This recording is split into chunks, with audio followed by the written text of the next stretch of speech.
सबसे पहले तो ये फरमाएं कि इस फोरम पे तो सज़ा हो गई, अब जो ज़ाहिर है जो अब अक्यूज़ तो नहीं कह सकते, हम कॉन्विक्ट ही कहेंगे, वो उनके पास अब और क्या यानी मौजूद है, कौन कौन से फोरम हैं और वो किस किस फोरम को मूव कर सकते हैं अगर वो ये समझते हैं कि ये सज़ा उनके ख्याल में दुरुस्त नहीं है या उन्हें कोई रिलीफ ऊपर किस जगह से मिल सकता है, किस फोरम से मिल सकता है। जनाब वकास मीर साहब। जी बहुत शुक्रिया मधु करने का। देखिए, एक दफ़ा जब फ़ौज का जो अंदरूनी कवायद और कवानीन का निज़ाम है उसके मुताबिक अगर सज़ा हो जाती है तो उसकी अपील लाया करती है अपीलेट फ़ोरम पे, और वो फ़ौज के जो सीनियर मोस्ट अफसरान हैं या उनके डेजिग्नेटेड जो लोग होंगे वो इसका अपील का फ़ैसला करेंगे। अब अपील में आप जिस तरह सिविल साइड पे अपील होती है, आप दोनों चीज़ पे सवाल उठा सकते हैं, कन्विक्शन पे भी और सेंटेंस पे भी, यानी जो आप पे इल्ज़ाम था उसके साबित होने के ख़िलाफ़ भी आप अपील कर सकते हैं और उसके अलावा आप उसको छोड़ के जो सज़ा आपको दी गई है उसके ख़िलाफ़ भी आप सवाल उठा सकते हैं। और अपीलेट फ़ोरम या जो नीचे फ़ैसला दिया गया है उसको कंफर्म करेगा, मंजूर करेगा या उसके साथ इंटरफेयर करेगा आइदर एट द कन्विक्शन और द सेंटेंस लेवल। आम सिविलियन अदालतों में दुनिया में कहीं भी जो मिलिट्री के अंदरूनी फ़ैसले होते हैं उनको चैलेंज करना बहुत मुश्किल होता है। कई दफ़ा लोगों ने कोशिश की है मगर अदालतें उसमें शवाहिद के सवालात में नहीं घुसती, जिसको हम अंग्रेज़ी में कानून की ज़बान में कहते हैं क्वेश्चंस ऑफ एविडेंस। वो आप सिविल अदालतों में एजिटेट नहीं कर सकते। अगर कोई आइनी नुक्ता आपने उठाना हो तो वो कई बार लोग उठाते हैं, मगर अदालतें आम तौर पे ना सिर्फ पाकिस्तान में बल्कि पूरी दुनिया में कतराती हैं इन चीज़ों में इंटरफेयर करने से, बिकॉज जो शख्स भी फ़ौज में शमूलियत इख्तियार करता है उसको ये मालूम होता है कि फ़ौज का ड्यू प्रोसेस होगा मगर वो फ़ौज के अपने अंदरूनी कवायद और ज़वाबित के मुताबिक होगा। अच्छा, यही बात जलाल हैदर साहब, यानी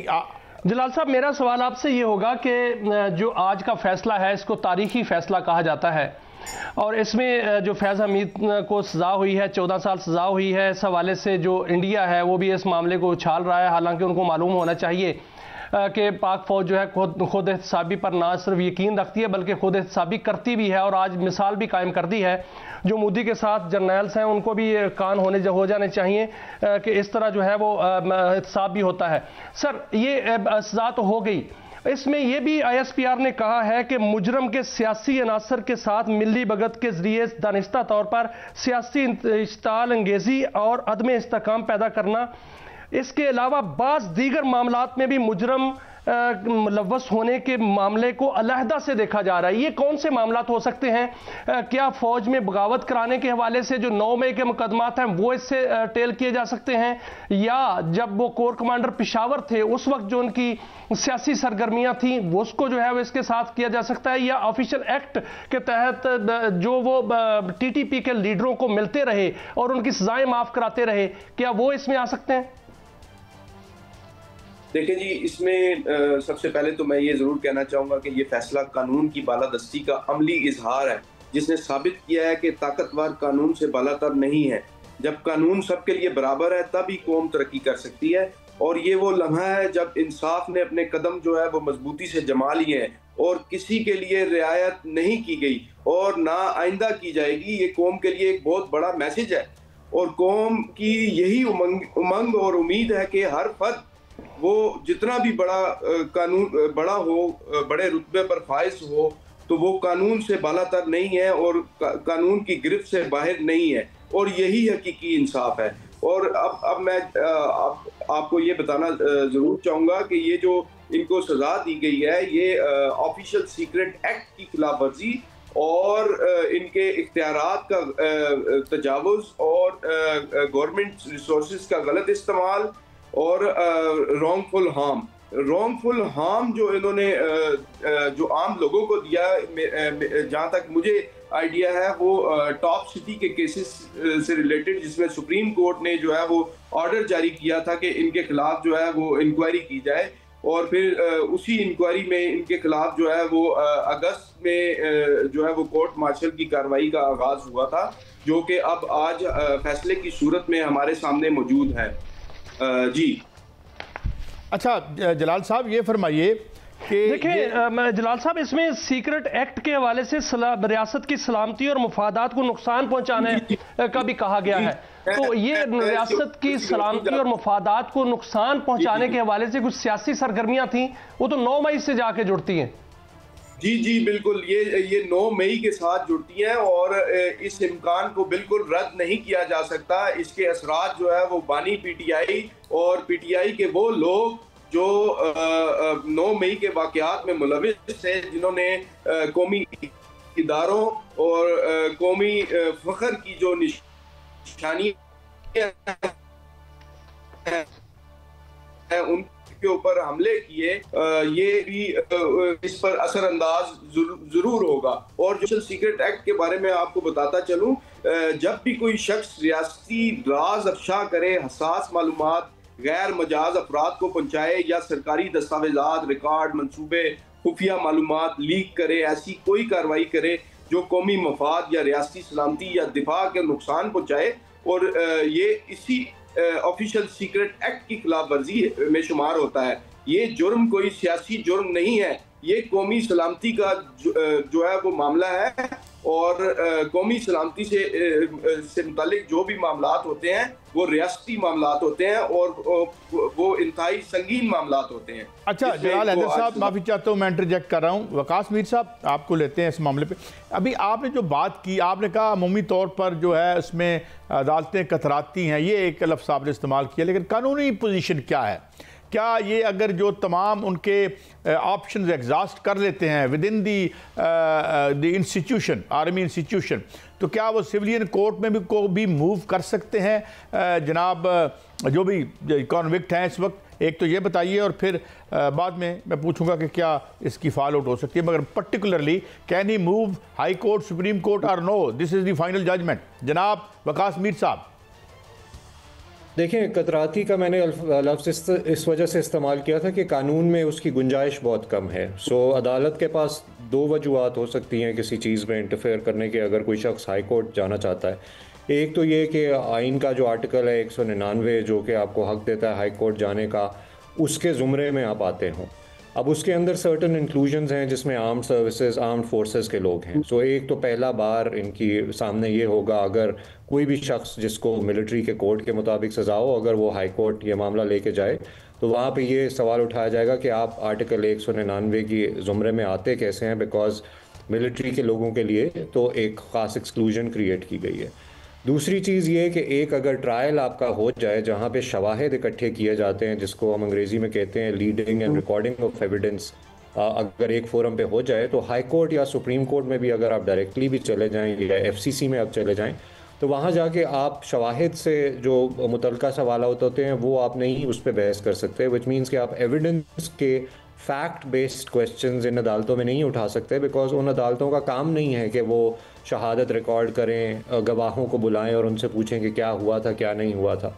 तो ये 2 बड़े कानूनी जो हैं मसाइल इनके सामने होंगे अगर ये हाई कोर्ट को मूव करना चाहें। ऑब्वियसली इस चीज़ से आप किसी को फिजिकली वकास भाई, एक मामला है, एक खबर भी है, और दूसरा अभी जलाल साहब ने फरमाया कि कौमी सलामती का ये मामला है। अगर कौमी सलामती का मामला है तो 9 मई इसके साथ जुड़ा हुआ है, और 9 मई को बगावत करने की कोशिश की गई थी जो कि नाकाम बना दी गई और नाकाम हुई। और इसके अलावा वो जो रास्ते जहां जहां हमले हुए थे, ये भी कहा जाता है कि वो रास्ते आम बंदे को तो मालूम नहीं थे और ना ही पीटीआई के उन लोगों को मालूम थे जो वहां पर गए। इसका हिदायतकार भी फैज हमीद को ही कहा जाता है। ये तमाम चीजों में मुलव्वस होना और बानी पीटीआई पर जो केस पहले ही चल रहा है, इसका मतलब है ये दोनों केसेस जो हैं आगे जाके इकट्ठे हो सकते हैं। और ये अगर कौमी सलामती का मामला है, बगावत का मामला है, तो आर्टिकल 6 तक भी मामला जा सकता है और कोई लंबी सजा हो सकती है। देखिए, ये दोनों केसेस जहां तक मुझे लगता है ये इकट्ठे नहीं हो सकते, और ये जो भाई ने बात की है कि जो हाई कोर्ट जा सकता है आपका मामला, मैं ये समझता हूं कि जब तक आपके पास अल्टरनेट रेमेडी मौजूद है तो आप लोग ये मुजरिम जो है वो हाई कोर्ट नहीं जा सकता without availing alternate remedy, that is under section 133B of the army act. तो वो अपीलेट जो है वो अथॉरिटी मौजूद है, उसको बाईपास करते हुए हाई कोर्ट जाना, तो वो मैं कहूँगा कि एक सुइसाइडल अटेम्प्ट होगा। नहीं, अगर मैं ये कह रहा था कि with in the institution when you last साल योर ऑप्शन, एक मिनट, अगर आप तमाम 9 मई में साहब मैं एक क्लैरिटी ले लूं, आप जी मिलिट्री के अंदर you exhaust all the options, आपकी अपील रिजेक्ट हो जाती है। मैं ये नहीं कह रहा कि आप बाईपास करके अभी जो है वो हाई कोर्ट में चले जाएं, आपके इंस्टीट्यूशनल ऑप्शंस एग्जॉस्ट करने के बाद हम ये मैंने सुना ज़रा, हम कानून दान तो नहीं है, देन वो ये कह रहे हैं, जो फाजिल दोस्त हैं हमारे मीर साहब, वो ये कह रहे हैं कि इसमें 2 हर्डल्स हैं जी, वहाँ एविडेंस दोबारा से रिकॉर्ड नहीं हो सकता, एक ये रुकावट है। क्या कोई अमली रुकावटें हैं? What is the law point? Can they go and move the highest court of the land against this verdict? जी जनाब जलाल हैदर साहब, आर्टिकल 199 के तहत जो है वो ये जा सकते हैं हाई कोर्ट में जब ये तमाम अपनी रेमेडीज जो है वो एग्जॉस्ट कर चुके होंगे। ठीक, तो फिर ये रिट पिटीशन में जाएंगे, वहां पे इन्होंने ये साबित करना है कि the act done was without lawful authority, illegal and unlawful. तो वो वहाँ पे मैं अपने जो फाजिल मेरे भाई हैं, मैं उनकी बात को ऑन करता हूँ, वहाँ पे कोई एविडेंस रिकॉर्ड नहीं होगी, वहाँ पे सिर्फ लॉ पॉइंट्स डिस्कस होंगे कि वेदर के इनको फ्री ट्रायल दिया गया है, फेयर ट्रायल दिया गया है, और इनको equal protection of law provide की गई है। इन पॉइंट्स को डिस्कस किया जाएगा, ना कि एविडेंस को डिस्कस किया जाएगा, ना ही जो है वो इसकी and still the fact remains that at least on the grounds of these law points that you have pointed out, they can at least go to the court। यानी मैं ये जानना चाह रहा हूँ कि वो ये सिलसिला मौजूद है, बार नहीं है ये, यानी ये पाबंदी नहीं है। जी पाबंदी नहीं है, बिल्कुल। जी मियाँ साहब, सॉरी आप बात कर रहे थे, निशाद मियाँ शायद साहब। जी वकास भाई, मैं आपसे सवाल करूंगा कि जो आज ख्वाजा आसिफ साहब ने भी फरमाया है कि जो ये फैज़ हमीद के हवाले और कमर जावेद बाजवा साहब के हवाले से भी कि उन्होंने जो फसल बोई वो हमें कई आगे दहाइयों तक जो है वो काटनी पड़ेगी। ये जो प्रोजेक्ट इमरान था उसमें जो है वो जितने किरदार थे वो सारे के सारे सामने आए, और उसमें जजेस भी थे, साकिब निसार थे, उसमें जो है नैब था, नैब के लाहौर के जो डीजी थे वो थे, और ये फैज़ हमीद से ऊपर नीचे सारे जो लोग थे, क्या इनके गिर्द भी घेरा तंग होता हुआ नजर आ रहा है? क्या ये भी कोई इनमें से भी कोई गिरफ्तारियां हो सकती हैं? क्योंकि उनके साथ ही सारे केसेस जुड़े हुए हैं। और मेरा पहले ये सवाल था, उसके बारे में दोबारा मैं आपसे रजू करूंगा कि अगर ये 9 मई की बगावत का केस इन पर जो है वो साबित हो जाता है तो फिर आर्टिकल 6 जो है वो आपको नजर आ रहा है? अच्छा, मैं एक बात, सॉरी आपका सवाल बिल्कुल वैलिड है, मैं उससे पहले एक बात क्लैरिफाई कर दूं। जो आपके दोस्त ने अभी फरमाया कि क्या कोई बार है कॉन्स्टिट्यूशन में, जिसकी तरफ मैंने इशारा किया था कि कॉन्स्टिट्यूशन में एक बार है